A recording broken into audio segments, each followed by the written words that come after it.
Hello అండి. Welcome back to my channel SS stitchery world. అందరూ ఎలా ఉన్నారు? నేనైతే చాలా బాగున్నా. ప్రీవియస్ వీడియోలో మనం 6 మంత్స్ బేబీకి ఫ్రాక్ కటింగ్ ఎలానో చూసాం కదా. ఇప్పుడు స్టిచ్చింగ్ చూద్దాం. మెయిన్ ఫ్యాబ్రిక్ పైన లైనింగ్ వేసుకోవాలి. అంటే రివర్స్లో కాదండి, ఫ్యాబ్రిక్ మెయిన్ పైనే ఇంకా లైనింగ్ వేసుకోవాలి. లైనింగ్ వేసుకొని చుట్టూరా నెక్ చుట్టూరా ఒక కుట్టు వేసుకోవాలి. కుట్టు వేసుకొని మిడిల్లో క్లాత్ కట్ చేసుకోవాలండి.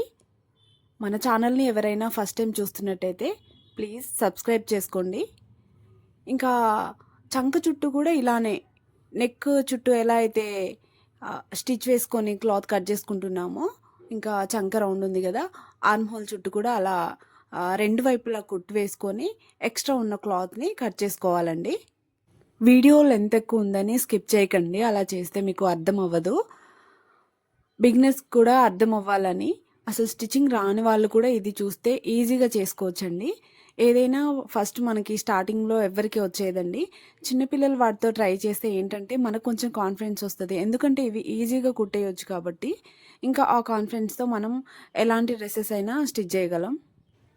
చూస్తున్నారు కదా, ఇలా ఎక్స్ట్రా ఉన్న క్లాత్ మొత్తం స్టిచ్ వేసుకున్న తర్వాత కట్ చేసుకొని చిన్న చిన్న టక్స్ ఇచ్చుకోవాలి. ఇలా ఇచ్చుకోవడం వల్ల ఏంటంటే మనకు రివర్స్ చేసినప్పుడు చాలా నీట్గా వస్తుందండి. వీడియోలో చూపిస్తున్న విధంగా ఇలా టర్న్ చేసుకోవాలి. ఇలా చేసుకున్న తర్వాత దాన్ని చుట్టూరా ఇంకొక టాప్ స్టిచ్ వేసుకోవాలండి. అలా వేసుకోవడం వల్ల మంచిగా నీట్గా కనిపిస్తుంది నెక్ అనేది. సింగిల్ స్టిచ్ చాలు. ఒకవేళ మనం దీనికి లేస్ ఏమైనా యాడ్ చేసుకోవాలంటే యాడ్ చేసుకోవచ్చు, దానివల్ల ఇంకా గ్రాండ్ లుక్ వస్తుంది. నేను ఇప్పుడు దీనికి లేస్ ఏం వేయట్లేదు. మొత్తం ఆర్మ్ హోల్ చుట్టూ నెక్ చుట్టూరా మొత్తం ఇలా స్టిచ్ అయితే వేసుకోవాలి. ఇలా స్టిచ్ చేసుకున్న తర్వాత ఇలా రివర్స్ తిప్పేసి లైనింగ్ చుట్టూ, అంటే లైనింగ్ చుట్టూరా మనం ఒక స్టిచ్ వేసుకోవాలి. స్టిచ్ వేసుకొని ఎక్స్ట్రా క్లాత్ ఉంటుంది కదా, అదంతా కూడా నీట్గా కట్ చేసుకోవాలి. ఇదే విధంగా రెండోది ఉంది కదా, అంటే మనం వన్ సైడ్ దానికి మాత్రమే ఫ్రంట్ పార్ట్కి కుట్టుకున్నాం అనమాట.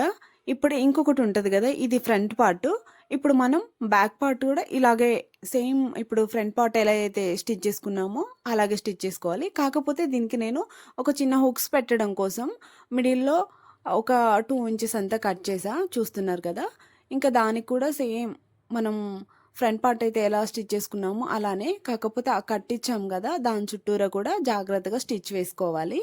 వేసుకున్న తర్వాత ఎక్స్ట్రా క్లాత్ ఉంటుంది కదా, మళ్ళీ సేమ్ ప్రాసెస్ మొత్తం నీట్గా ఉన్నదంతా కట్ చేసుకొని మళ్ళీ టర్న్ చేసుకోవాలి.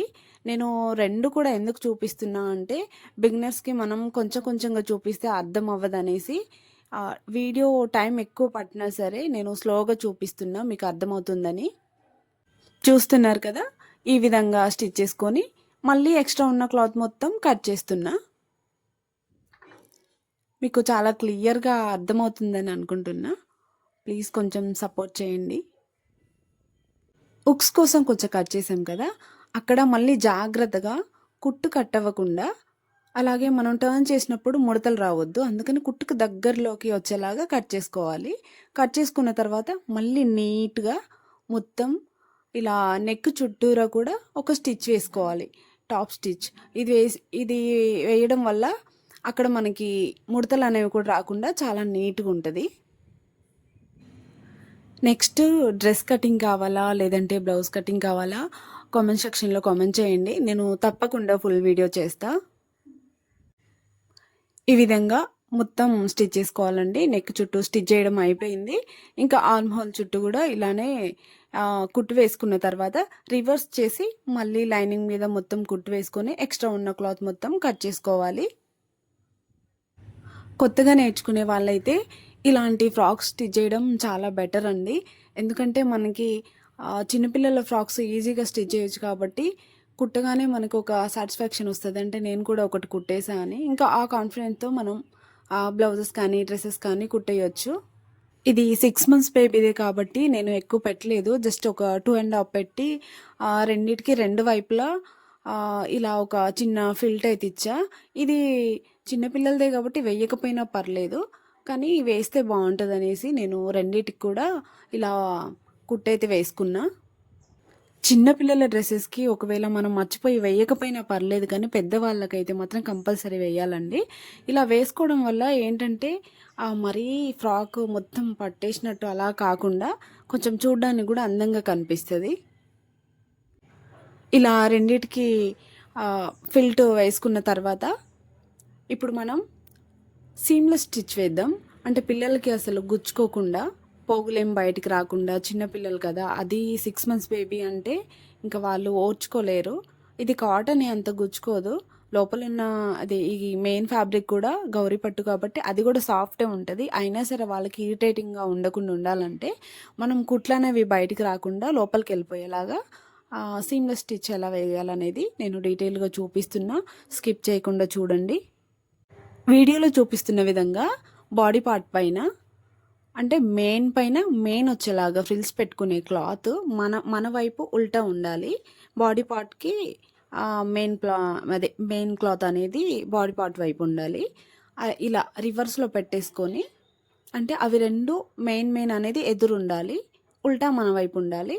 ఇలా పెట్టేసుకొని మనకి జాగ్రత్తగా ఎన్ని ఫ్రిల్స్ అయితే వస్తాయో మిడిల్‌లో అన్ని అటు ఇటు ఒక 1 ఇంచ్, 1 ఇంచ్, 1 ఇంచ్, 1 ½ అలా ఖర్చు కోసం వదిలేసుకొని మిగతాది ఇటువైపు నుంచెళ్ళి ఫ్రిల్స్ అనేది పెట్టుకోవాలండి. మనం స్టార్టింగ్ నుంచే ఫ్రిల్స్ పెట్టొద్దు. ఎందుకంటే మనం సైజ్ చేసేటప్పుడు ముడతలు వచ్చినట్టు అంటే అంత నీట్‌గా కనిపించదు. కాబట్టి ఎప్పుడైనా చిన్నవాళ్ళకైనా, పెద్దవాళ్ళకైనా ఖర్చు దగ్గర అసలు మనం ఫ్రిల్స్ అనేటివి పెట్టొద్దు. అటువైపు పెట్టకుండా మిడిల్‌లో పెట్టుకోవాలి. ఇలా వీడియోలో చూపిస్తున్న విధంగా చాలా జాగ్రత్తగా మనకి ఎన్నొస్తే అన్ని ఇంకా ఖర్చు కోసం వదిలేసి ఇలా ఫ్రిల్స్ పెట్టేసుకోవాలి. ఇలా పెట్టుకుంటూ కుట్టు వేసుకున్న తర్వాత ఇప్పుడు లైనింగ్ ఉంది కదా! ఈ లైనింగ్ వైపు లైనింగ్ వైపు పెట్టేసి సేమ్ మీరు వీడియోలో ఎలా అయితే చూస్తున్నారో అలానే ఇదే విధంగా మనం చిన్నపిల్లల ఫ్రాక్స్ అయినా పెద్దవాళ్ళైనా ఎవరి అయినా మనకి ఖర్చు అనేది బయటికి కనిపించిన దానికంటే లోపలికుంటేనే ఫ్రాక్ అనేది నీట్గా ఉంటుందండి. స్టిచ్చింగ్ అనేది మంచిగా కనిపిస్తుంది. మనకి కస్టమర్స్ వచ్చేది కూడా మన స్టిచ్చింగ్ చూసే వస్తారండి. ఈ విధంగా లైనింగ్ని కూడా ఇంకా లైనింగ్ వైపు పెట్టేసుకొని ఇలా లోపల నుంచి ఒక స్టిచ్ వేసుకోవాలి. మనం ఆల్రెడీ వేసిన స్టిచ్ ఉంది కదా, ఇంకా అలాగే మనం మెయిన్ క్లాత్ వైపు ఎలా అయితే స్టిచ్ వేసామో లైనింగ్ వైపు కూడా అలాగే పెట్టి స్టిచ్ వేసుకోవాలి. ఇప్పుడు చూడండి రివర్స్ చేస్తే అసలు మనకి కుట్టు అనేది కూడా కనిపించట్లేదు. ఇంకా అలాగే మెయిన్ ఫ్యాబ్రిక్ వైపు కూడా చూస్తున్నారు కదా, ఇంకా ఇలా ఉంటుందండి స్టిచ్ చేసిన తర్వాత. మెయిన్ ఫ్యాబ్రిక్ మనం ఫ్రాక్ కోసం తీసుకున్నాం కదా, ఇంకా కొంచెం క్లాత్ అయితే మిగిలింది. దాన్ని నేను ఒక 4 ఇంచెస్ తీసుకొని ఇలా 2 ఇంచెస్కి ఫోల్డ్ చేసుకొని నేను మొత్తం ఇలా కట్ చేసుకుంటున్నా అండి. ఎందుకంటే ఫ్రాక్ నాకు చాలా సింపుల్గా ప్లెయిన్గా అనిపించింది. దానికి ఏదైనా ఫ్లవర్ పెడితే ఇంకా చాలా బాగుంటుంది అనేసి నేను ఒక ఫ్లవర్ అయితే రెడీ చేసి పెడదామని ఇలా 4 ఇంచెస్ వెడల్పుతో నేను క్లాత్ కట్ చేసుకున్నా అండి. దాన్ని మనం ఇలా 2 ఫోల్డింగ్స్ అంటే ఇలా ఫోల్డ్ చేసి మొత్తం కుట్టు వేసుకోవాలి. వీడియోలో చూపిస్తున్న విధంగా ఇలా కుట్టేసుకున్న తర్వాత చిన్న చిన్న ఫ్రిల్స్లా పెట్టుకోవాలి. మొత్తం ఇలా ఫస్ట్ అయితే ఇలా మొత్తం కుట్టు వేసుకోవాలి. కొంచెం ఎక్కువ క్లాతే ఉంది, అందుకని నేను కొంచెం పెద్దగా చేస్తున్న ఫ్లవర్ కూడా. ఇంకా దీన్ని ఇలా స్టిచ్ వేసుకున్న తర్వాత మనం ఫస్టే ఫోల్డ్ చేసుకోవాలి. అంటే అక్కడ మనం స్టార్టింగ్ ఏంటంటే పోగులు ఊడిపోకుండా లోపలికి ఫోల్డ్ చేసుకొని కుట్టుకోవాలి. ఆ తర్వాత ఇలా మొత్తం చెప్పా కదా చిన్న చిన్న ఫ్రిల్స్ అనేటివి పెట్టుకోవాలి. క్లాత్ మొత్తం కూడా ఇలా పెట్టేసుకోవాలి. ఇలా వీడియోలో చూపిస్తున్న విధంగా చాలా జాగ్రత్తగా మొత్తం పెట్టేసుకోవాలి. ఇక చూస్తున్నారు కదా, అంటే నేను స్టిచ్ చేసేటప్పుడు ఫ్యాబ్రిక్ పైన ఇలానే పెట్టుకుంటూ స్టిచ్ చేస్తా. అంటే మనం ఎలా అయినా స్టార్ట్ చేయొచ్చు. ఫస్ట్ అయితే మనం మెయిన్ ఫ్యాబ్రిక్ పైన ఒక రౌండ్ లాగా సెంటర్లో మార్క్ చేసుకొని ఇంకా దానిపైన అంటే నేను మార్క్ చేసింది చూపించలేదండి, క్లిప్ మిస్ అయింది. సెంటర్లో వచ్చేలాగా మనం ఏదైతే ఫ్రిల్స్ పెట్టి రెడీ చేసుకున్నామో దాన్ని చుట్టూరా అంటే నేనైతే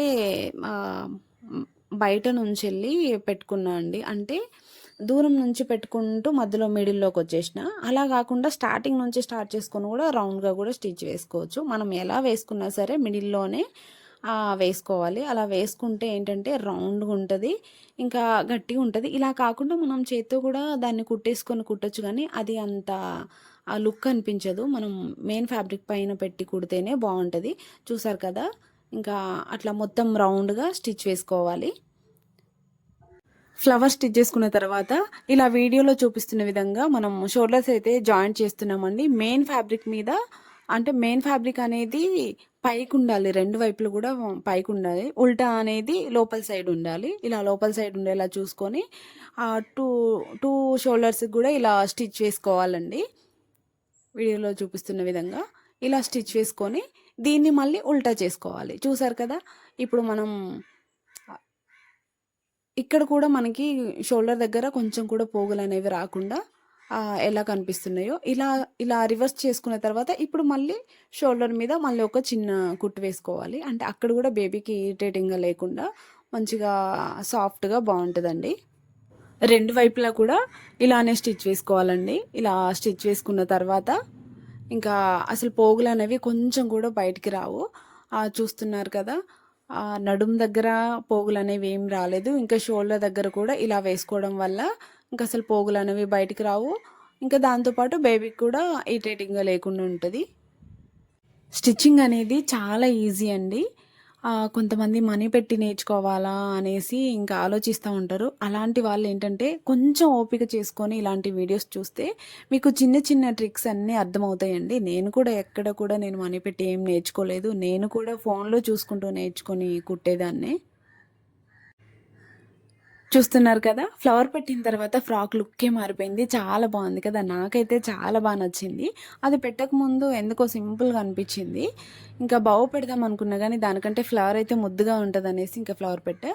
ఇంక ఇప్పుడు సైడ్ జాయింట్లు వేస్తున్నాం. ఇంకా సైడ్ జాయింట్లు వేస్తే ఇంకా ఫ్రాక్ అయిపోయినట్టే ఆల్మోస్ట్. ఈ సైడ్ జాయింట్లు కూడా ఏంటంటే నేను లైనింగ్ మెయిన్ ఫ్యాబ్రిక్ రెండు కలిపి వేస్తున్నాను. ఎందుకంటే రెండు ఈక్వల్ ఉన్నాయి కాబట్టి విడివిడిగా వేయాల్సిన అవసరం లేదు. ఒకవేళ మీకు మెయిన్ ఫ్యాబ్రిక్ అనేది ఎక్కువ ఉండి లైనింగ్ చాలా తక్కువ ఉంటే దానికి కూడా ట్రిక్స్ ఉంటాయి. అంటే విడివిడిగా జాయింట్ చేసుకోవాలి అప్పుడు. ఇంకా నేను దీనికి అంత అవసరం లేదు, ఎందుకంటే చిన్న బేబీనే కాబట్టి నేను రెండు క్లాత్స్ కూడా నేను ఈక్వల్గా తీసుకున్నా, సేమ్ ఉన్నాయి కాబట్టి ఇలా నేను రెండిటికి రెండు వైపులా కూడా ఇలా స్టిచ్ వేస్తున్నా. ఇలా స్టిచ్ వేసుకున్న తర్వాత బేబీకి మళ్ళీ సైడ్లు గుచ్చుకుంటుంది కదా, ఖర్చు ఉంది కదా. ఇంకా ఇప్పుడు ఈ మిగతా ఖర్చు అనేది ఉంది కదా, దీన్ని కూడా జాగ్రత్తగా ఇట్లా రెండు వైపులా కూడా ఇలా లోపలికి ఫోల్డ్ చేసుకుంటూ ఒక కుట్టు వేసుకోవాలి. అంతే, ఫ్రాక్ అయితే రెడీ అయిపోతుంది. చూస్తున్నారు కదా, మొత్తం కూడా ఇలా జాగ్రత్తగా మొత్తం లోపలికి అనుకుంటూ మనకి ఎంత ఖర్చు కావాలో అంత ఉంచుకొని మనకి అంటే మరీ ఓవర్గా ఉంచినా కూడా చిన్నపిల్లలకి కష్టం కాబట్టి మనకు కావాల్సినంత ఖర్చు ఉంచుకొని మిగతాది కట్ చేయొచ్చు. కట్ చేసిన తర్వాత మిగిలిన దాన్ని ఇలా మనం కొంచెం కొంచెంగా మొత్తం లోపలికి ఫోల్డ్ చేసుకొని ఒక స్టిచ్ వేసుకోవాలి. ఇలా స్టిచ్ చేసుకోవడం వల్ల మీరు ఫ్రాక్ అయితే చూస్తున్నారు కదా, ఎక్కడ కూడా మనం ఫ్రాక్ అసలు చినిగిపోయేంత వరకు కూడా మనకి పోగులు అనేవి రావు, ఏవి రావు. ఇంకా ఇలా ఈజీగా స్టిచ్ చేసుకోవచ్చు. ఓపిక్గా చూస్తే మీకు ఇక్కడ మొత్తం స్టార్టింగ్ నుంచి ఎండింగ్ వరకు చూసిన వాళ్ళకైతే చాలా క్లియర్గా అర్థమవుతుంది. కొత్త వాళ్ళు కూడా చాలా ఈజీగా స్టిచ్ చేయొచ్చండి. అలాగే నేను కూడా కొత్తగా ఛానల్ పెట్టా కాబట్టి కొంచెం మీ సపోర్ట్ ఉంటే ఇంకా మంచి మంచి వీడియోస్తో మీ ముందుకు వస్తా. స్టిచ్చింగ్ అయితే మీకు నచ్చింది అనుకుంటున్నా. నచ్చితే ఒక చిన్న లైక్ ఇవ్వండి. Bye bye.